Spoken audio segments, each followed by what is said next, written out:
오늘 어른들을 위한 잔혹동화는 육지 고기를 가장 좋아해서 알몸으로 왕좌를 찾아온 인어공주 이야기입니다. 폭풍우는 예고 없이 몰아쳐 왕좌를 태운 황금 함대의 기함은 위용이 무색하게 파도에 잡아먹혔는데 물속에 가라앉으며 왕자는 자신을 향해 오는 가는 푸른 눈동자, 뽀얀 젖가슴을 눈에 담았습니다. 그리고 바다를 노비며 자신을 무까지 데려다준 비단 지느러미도 보았는데 왕자는 정복자로 약소 국가들을 침략해 왕녀, 시녀, 평민 가리지 않고 놀이개로 삼았고 욕망을 거리낌없이 분출했습니다. 그런 왕자가 인어에게 구해져 돌아가면서 생각한 것은 은혜에 대한 보답이 아니라 인어들과 그들의 나라에 대한 정복 욕구로 왕자는 자신의 못에 눕힌 후 바라보던 인어의 표정을 똑똑히 기억했습니다. 그는 자신이 살아남은 해안 근처 성에 머무르면서 인어들의 나라와 자신을 구해준 인어를 찾아 헤맸지만 쉽게 찾을 수가 없었습니다. 그러나 왕자의 생환을 기념하는 연회를 벌이고 있을 때 불쑥 알몸의 여인이 등장해 왕자에게 달려들다 근위병에게 포위되었는데 그녀는 지느러미 대신 매끈한 두 다리를 가지고 있었습니다.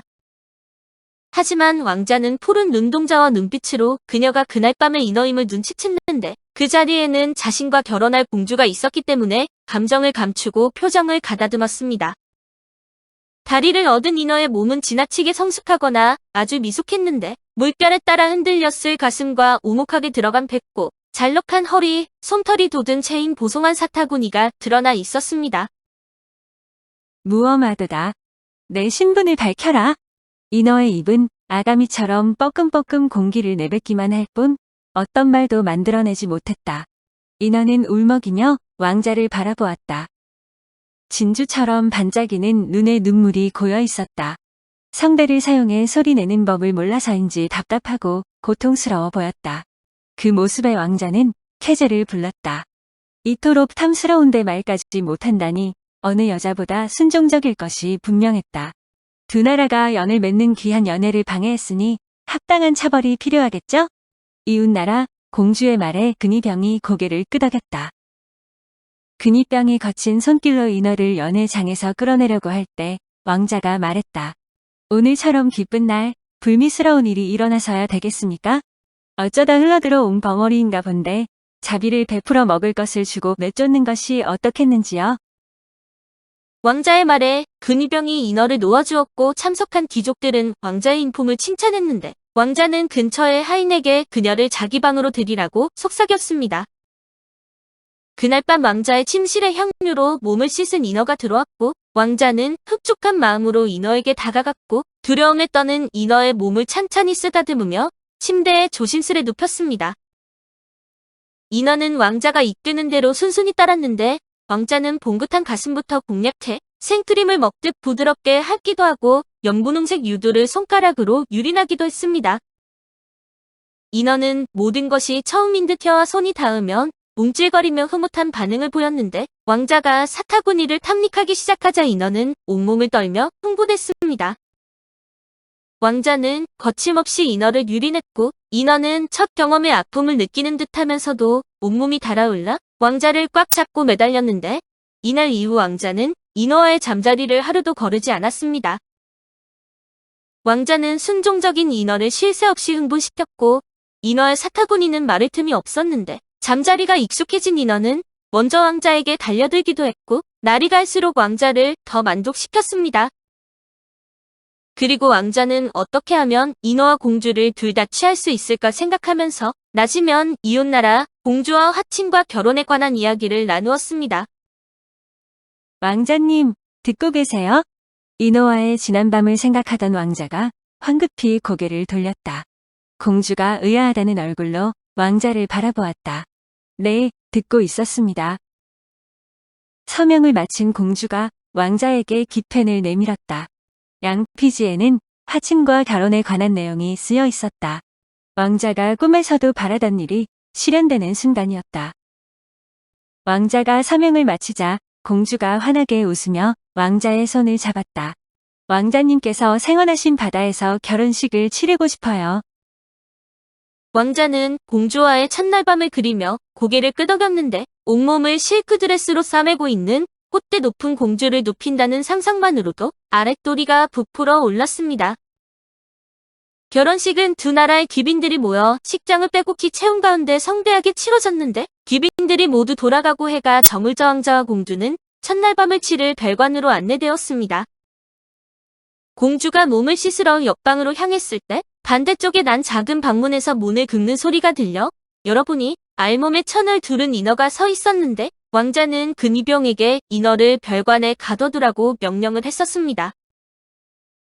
몸단장을 마친 공주가 들어오는 소리에 왕자는 황급히 작은 방문을 닫았는데 식은땀을 흘리는 왕자를 보고 공주가 물었습니다. 무슨 일이세요, 왕자님? 아무 일도 아닙니다. 왕자가 태어난 척 손을 비볐다. 공주는 포도주를 건네며 침대에 걸터 앉았고 왕자는 얼른 들이킨 다음 양초에 불을 껐다. 방은 완전히 캄캄해졌다. 바다를 비추는 달빛만이 창으로 스며들 뿐이었다.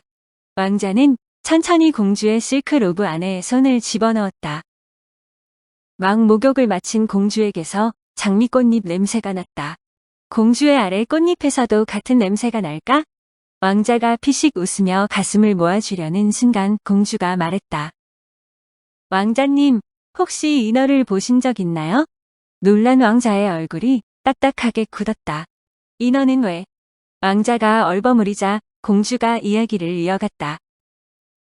저는 본 적이 있답니다. 아주 어렸을 때요.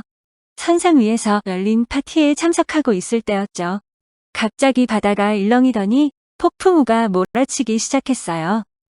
살려주세요, 살려주세요 하고 외쳤지만 거센 비바람과 천둥 소리에 제 목소리는 어디에도 들리지 않았어요. 저는 곧 배에서 떨어지고 말았죠. 그때였어요. 인어가 저를 바닷속에서 끌어안아 준 게. 왕자는 공주의 이야기가 어릴 적 이야기라는 걸 알고는 안심했는데 아마 꿈꾼 것으로 생각하며 그녀의 몸을 지붕거리며 건성으로 들었지만 공주의 이야기는 끝나지 않았습니다. 인어가 저를 폭풍우 치는 바다에서 구해주었죠. 그때 알게 되었어요. 그녀가 인어공주이고 바닷속에도 거대한 나라가 있다는 걸.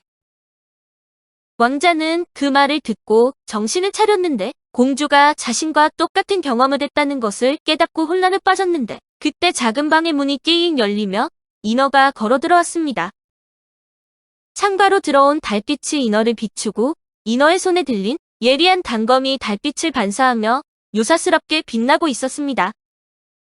인어가 바다에서 사람을 구해준다는 게 무슨 뜻인지 알고 계세요? 비명을 지르려던 왕자의 숨이 턱하고 막혔다. 아무 말도 나오지 않았다. 바다에서는 특이한 독도 쉽게 구할 수 있더군요. 포도주는 마음에 드셨나요? 공주는 인어가 다가오자 한 발 뒤로 물러섰다. 어리석고 색만 밝히는 왕자님, 바다에 사람을 빠뜨리는 것은 재물을 바친다는 뜻입니다. 그게 자였든 자연의 뜻이든 인어는 그 사실을 구별하지 않지요.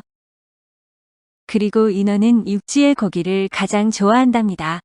인어가 더 잔인한 것은 먹기 전에 충분히 모든 것을 즐기려 한다는 것이죠. 그게 육체적 기쁨이든 재물이든 가리지 않아요. 왕자는 자신의 약물에 갑자기 경험해보지 못한 고통이 밀려오자 비명을 지르려 했지만 몸이 굳어 전혀 움직일 수 없었는데 고통은 생생하게 느껴지지만 몸은 움직일 수 없었습니다. 하반신을 찌르는 듯한 고통이 느껴져 왕자가 두려운 마음으로 내려다보자 자신의 약물을 입으로 잘라물며 웃고 있는 인어가 보였는데 약물을 천천히 씹어삼키며 진한 미소를 보였습니다. 저는 모든 수행원을 제물로 바치고 살아남았어요. 왕자님은 아무것도 바치지 않았죠. 인어공주는 그 대가를 받으러 온 것이니 제가 도울 수는 없겠네요. 왕자님의 나라는 저와 아가마마가 잘 다스리도록 하겠습니다. 말을 마치고 방을 나가는 공주를 보며 왕자는 체념했는데 빠져나갈 길조차 보이지 않았습니다. 자신의 약물을 전부 먹어 삼키고는 발가락 끝부터 야금야금 뜯어먹고 있는 인어를 보며 왕자는 고통을 표현하지도 못하고 느끼면서 그저 이 고통이 빨리 지나가기를, 어서 빨리 죽기를 기도했습니다. 오늘 어른들을 위한 잔혹동화는 알몸으로 왕자를 찾아온 육지의 고기를 가장 좋아한 인어공주 이야기였습니다. 감사합니다.